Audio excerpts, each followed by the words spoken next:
Now, here I'm taking the small example for understanding purpose here. Now, when I say the direct assessment value, it is a uh, every faculty member, they will give the attainment value in this fashion here. I'll go on small example here. Due to the space constraints, I have taken only 9 subjects here.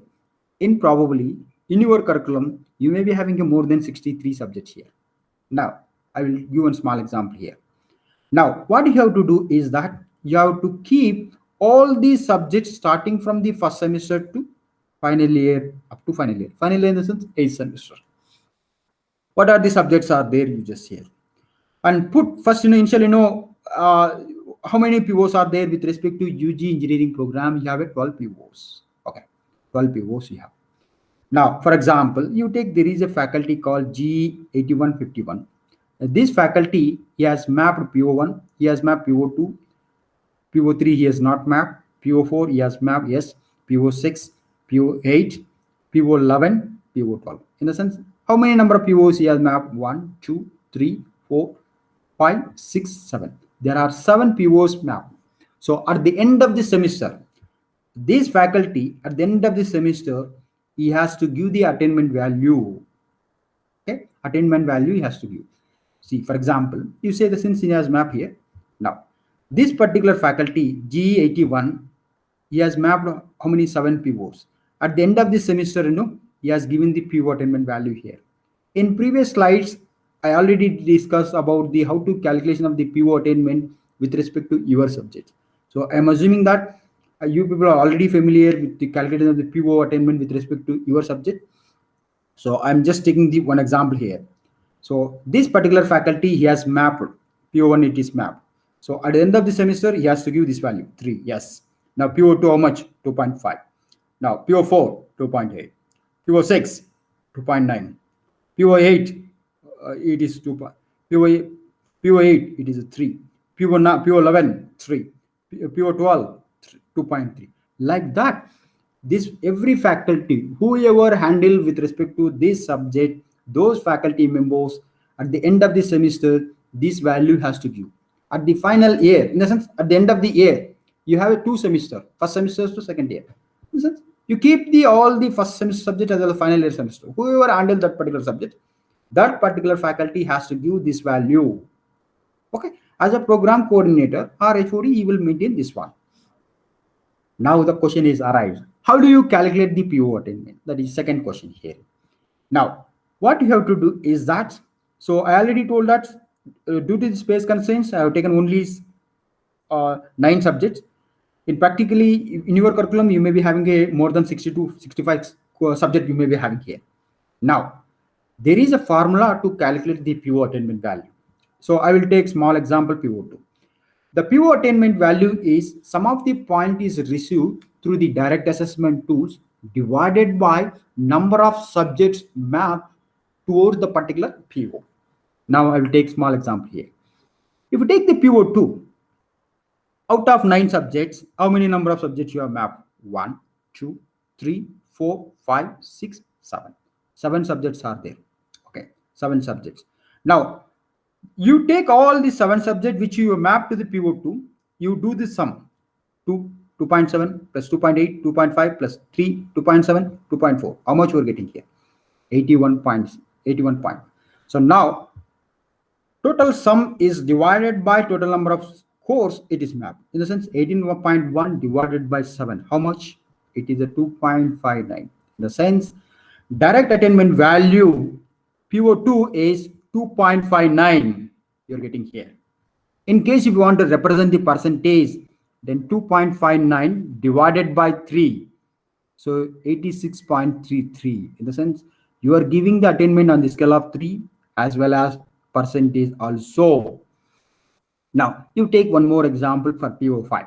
If you take the PO5, out of 9 subjects, how many number of subjects are mapped here? PO5. 1, 2, 3, 4, 5. So 5. So now you do the sum of the all the 5 subjects which you have mapped toward the PO5. 3 plus 2.7 plus 2.4, 2.6 plus 2.4. How much you are getting here? 13.1. Yes. Now 13.1 point divided by 5. How much? You are getting 2.62. In the sense, The attainment of the PO5 direct attainment value is, it is a 2.62. In case if you want to represent the percentage, some evaluator or some people, they ask you what is the percentage of a PO2. In that case, what is the PO5 attainment value here? You got in 2.65. 2.65 divided by 3. Why divided by 3 we're doing here is the maximum weightage of the is 3. 1 is the low, 2 is the medium, 3 is the high. So that is the reason only we will divide it by 3. If you do 2.7 divided by 3, some X percentage, you will get answer. So that is the attainment of the PO5. This is the way you have to do the remaining POs also. So far, we talk about the direct assessment value. Now I'm talking about the indirect assessment value. Now, I am assuming that I will conduct the program exit survey through the Google Forms. Okay. What are the questions I have written here? For example, question 1, question 2, I have written by considering the PO1, PO2. In sense, whatever the questions I have written here, it's by considering the POs only. For example, you take PO1, it is what it talk about the engineering knowledge. Engineering knowledge. You look at the PO1 is engineering knowledge. PO2 is problem analysis. When you say the PO1, apply the knowledge of mathematics, apply the knowledge of science, apply the knowledge of engineering fundamentals in order to provide this solution for the complex problem. Generally, PO1, it talks about the apply level engineering knowledge. Now, whatever the questions I have given here is, I have given the, if you look at here, these are the rubrics we call. What do you mean rubrics here?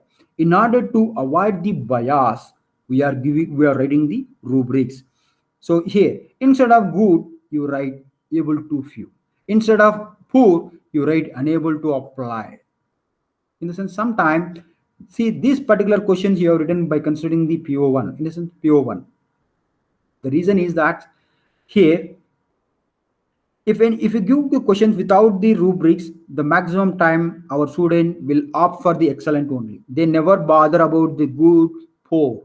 So it is a bias. So instead of reducing the bias, okay, because we should not support the bias, so we are using the rubrics. Now,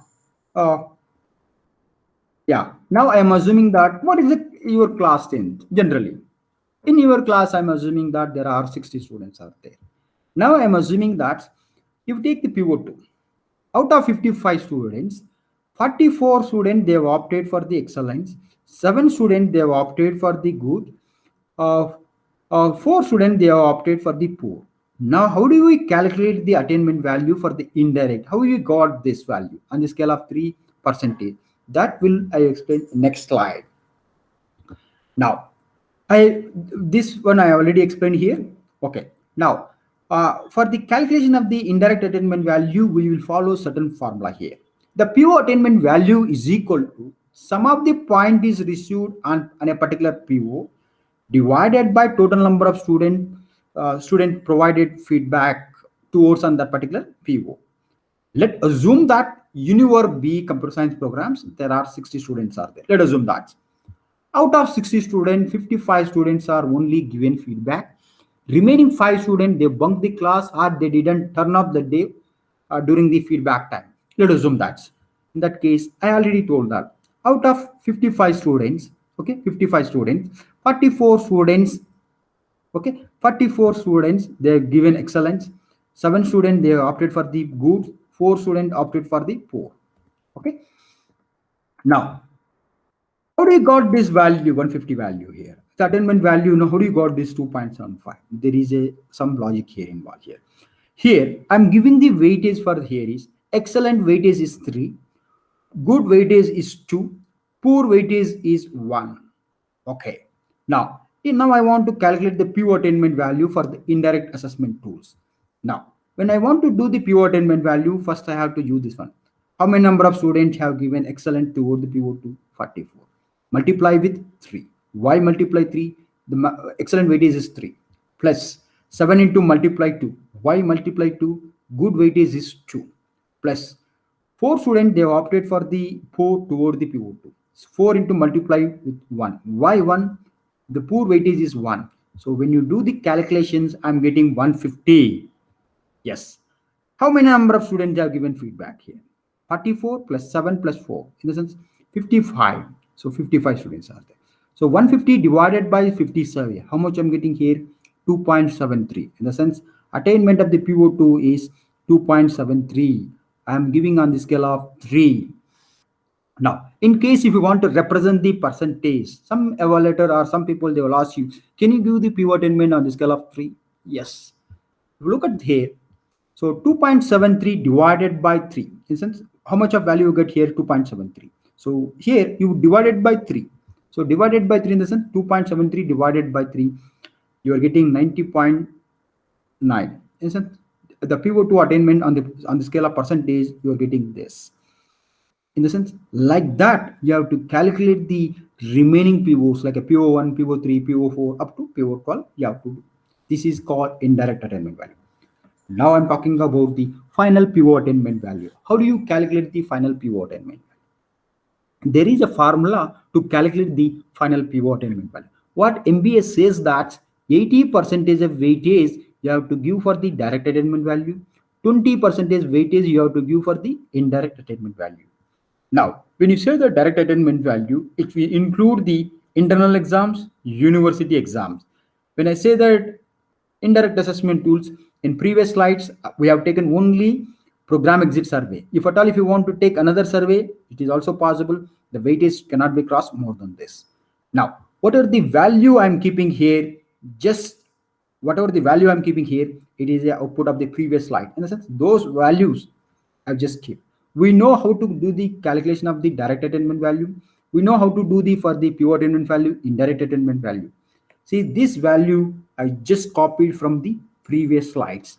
Now, I will take small example for the PO2 here.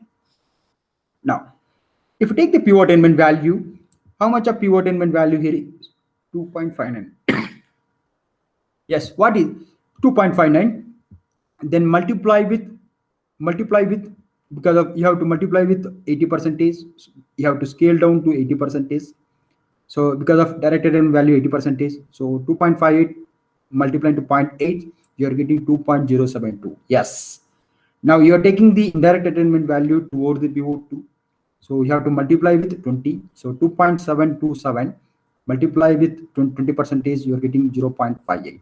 So then you have to add both. In the sense, this value you have to add. So 2.072 plus 0.545. When you add it, you are getting 2.617. In the sense, now the attainment of the PO2 final attainment value is 2.617. In the sense, in this way, you have to calculate the PO attainment value. Okay, now I will take one more example here. If you take the PO5. So PO5, the direct attainment value, how much you are getting here is 2.62. Okay. So now what you have to do, you have to scale down to 80 percentage.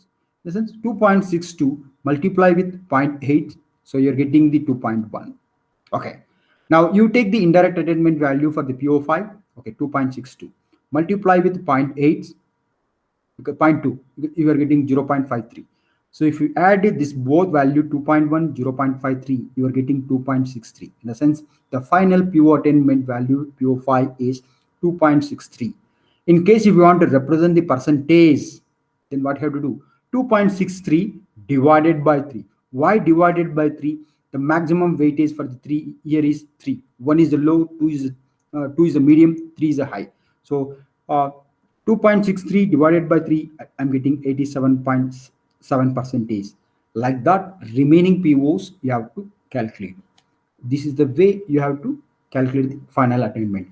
This is the one batch, or you can say that year wise, this is fashion, you have to calculate.